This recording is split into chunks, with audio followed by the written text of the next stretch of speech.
எதுக்காக நீ கவலைப்படுற? எவ்வளோ வேலை செஞ்சாலும் நமக்கு மட்டும் கிரெடிட் கிடைக்கவே மாட்டேங்குதுன்னு கவலைப்படுறியா? அப்போ நீ தெரிஞ்சிக்க வேண்டியது இதுதான். நீ உழைக்கிற அப்படின்னா நீ மற்றவங்க கிட்ட இருந்து மாறுபட்டவன் ஆகிற.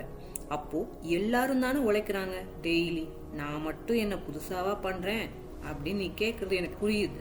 நீ டெய்லி கடமைக்காகவும் சம்பளத்துக்காகவும் பண்றது வேலை. உன்னை உயர்த்த, உன் வாழ்க்கையை உயர்த்த டெய்லி சுயநலம் இல்லாம நீ பண்றது உழைப்பு. அன்றாடம் வேலை செய்யறவன் டெய்லி கம்ப்ளைண்ட் பண்ணுவான். தனக்கு பிடிச்சி உழைக்கிறவனை பாரு, அவன் எந்த கம்ப்ளைண்ட்டும் போட்டிருக்க மாட்டான்.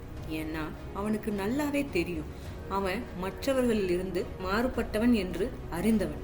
நீ உண்மையா உழைக்கும் போது உன் வாழ்க்கையும் மாற ஆரம்பிக்கும். பேச்சுக்கள் கம்மியாகும். உன்னை சுத்தி இருக்கிற கூட்டம் குறைந்து போகுது. Think about it.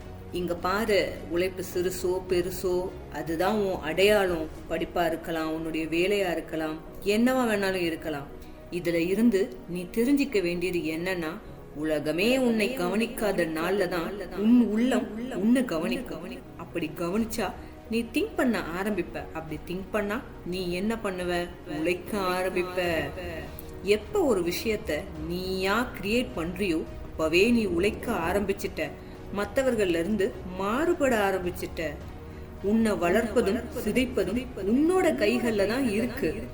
ஒரு நாள் இந்த உலகம் உன் குரலை கேட்கும். அந்த நாளுக்கு முன்னாடி வரை நீ குரலை நிறுத்த கூடாது. இதைத்தான் வள்ளுவர், உழுதுண்டு வாழ்வாரே வாழ்வார், மற்றெல்லாம் தொழுதுண்டு பின் செல்பவர். The only way to do great work is to love what you do.